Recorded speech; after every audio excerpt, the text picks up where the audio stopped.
students, I hope you all are fine at your places.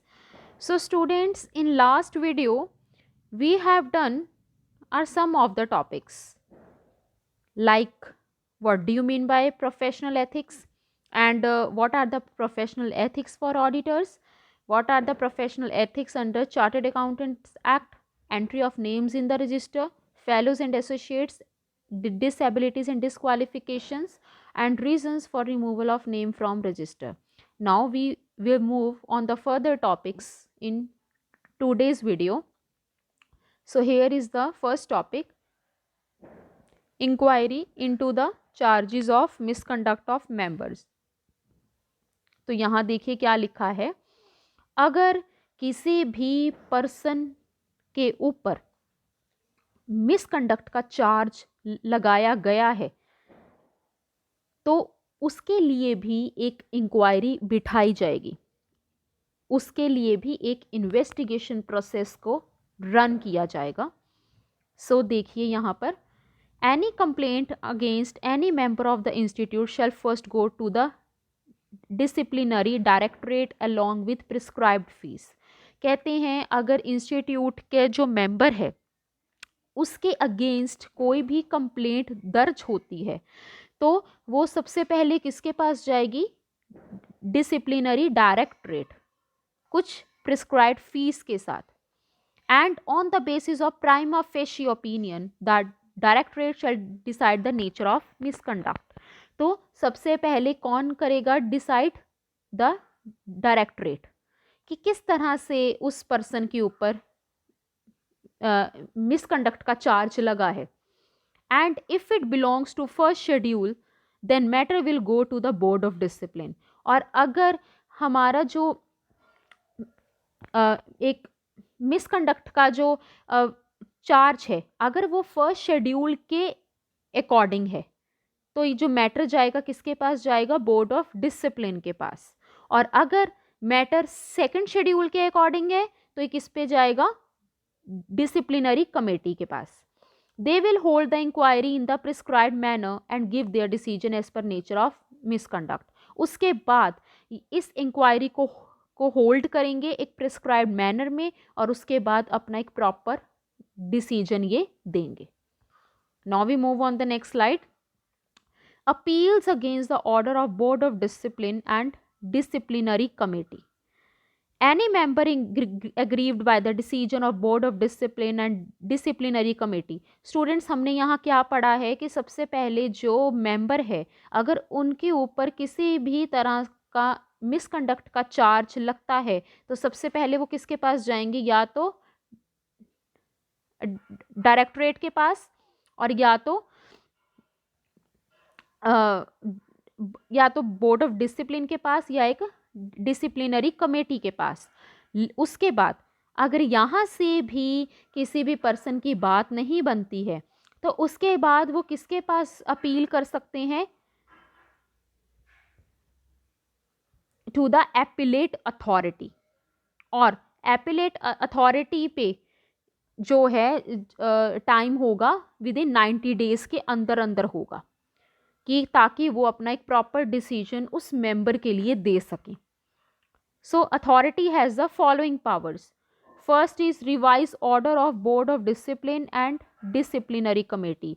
तो first of all appellate authority की क्या जिम्मेवारी बनती है कि पहले जो भी बोर्ड ऑफ डिसिप्लिन या डिसिप्लिनरी कमेटी ने जो भी ऑर्डर दिया है उसके ऊपर पहले वर्क किया जाए, उसे ऑर्डर को रिवाइज किया जाए। Second is confirm, modify and set aside the order. तो पहले तो उस ऑर्डर को कन्फर्म किया जाए और उसको मॉडिफाई किया जाए। Third is impose any penalty, reduce और enhance the penalty.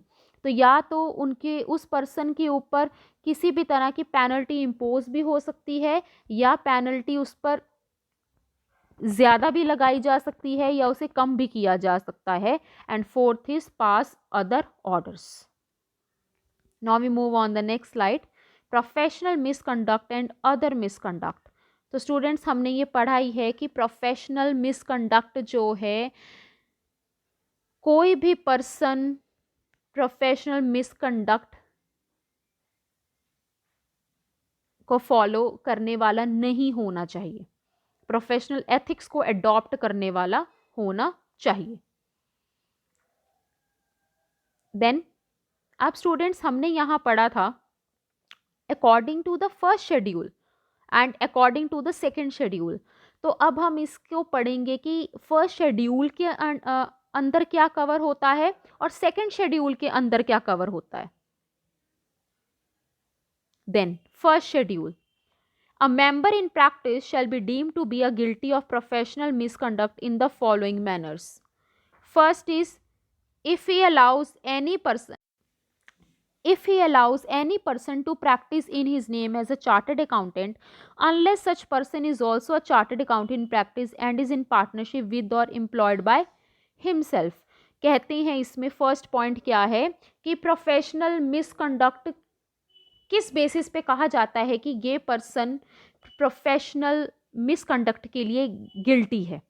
First is if he allows any person to practise in his name as a chartered accountant unless such person is also a chartered accountant in practice and is in partnership with और employed by himself.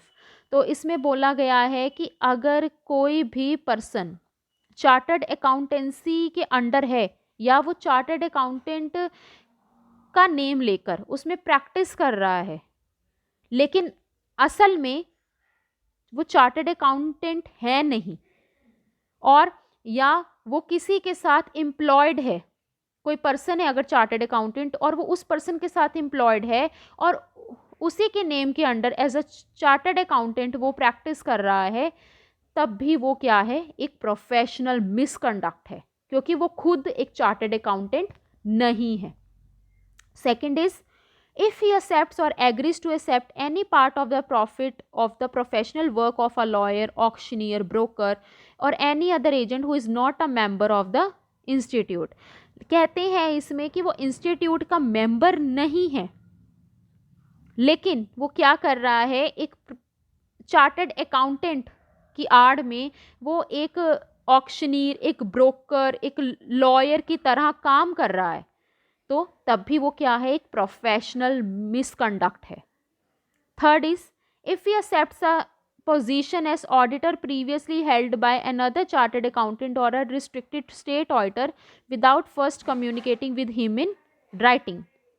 कहते हैं कि अगर वो एक chartered accountant है but उसका कोई एक डॉक्यूमेंट भी होना चाहिए, एक प्रूफ भी होना चाहिए इन राइटिंग में कि yes he has achieved his the degree of chartered accountant,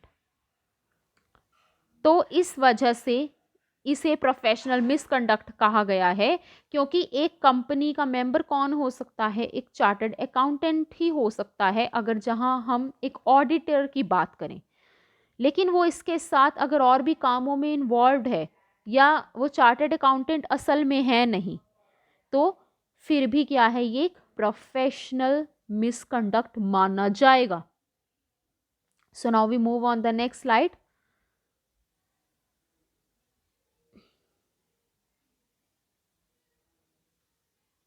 So here is the second schedule.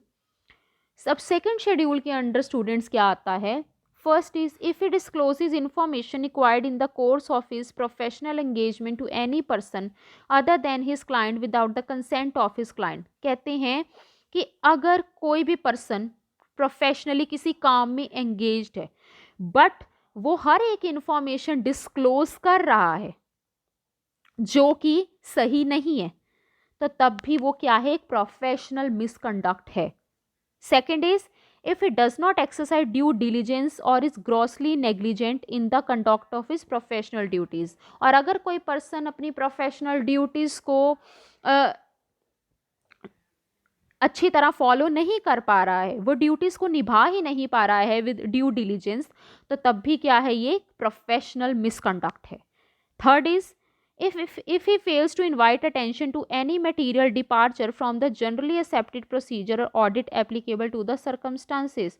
और अगर एक मटेरियल जो है, अगर एक ऑडिटर प्रॉपर मटेरियल नहीं दे पा रहा है जो रिक्वायर्ड है कंपनी को, तो फिर भी क्या है, ये एक प्रोफेशनल मिसकंडक्ट है क्योंकि वो अपनी स्किल्स एंड कॉम्पिटेंसीज का प्रॉपरली यूज़ बिल्कुल भी नहीं कर रहे हैं. And fourth is, if he fails to keep money of his client in a separate banking account or to use such monies for purpose for which they are intended with the reasonable time. और अगर वो अपने client का जो money है उसे properly एक separate banking account में नहीं रख पा रहे हैं और वो उसका अपने पर्सनल यूज़ के लिए उसको पैसे को यूज़ कर रहे हैं अपने पर्सनल यूज़ के लिए, तो तब भी एक पर्सन क्या माना जाएगा, प्रोफेशनल मिसकंडक्ट के अंडर माना जाएगा, क्योंकि ये जो उनकी जो ड्यूटीज़ अलॉटेड हैं उन्हें वो अच्छी तरह नहीं निभा पा रहे हैं. So here is the second schedule. So students, आज के इस वीडियो में हमने डिस्कस किया है inquiry into the charges of misconduct of members, then appeals, professional misconduct and other misconduct, and first schedule and second schedule. So thank you. यहाँ आपका chapter complete होता है. स्टूडेंट्स, अगर आपको ये वीडियो पसंद आई हो so please like and subscribe my channel. Thank you so much.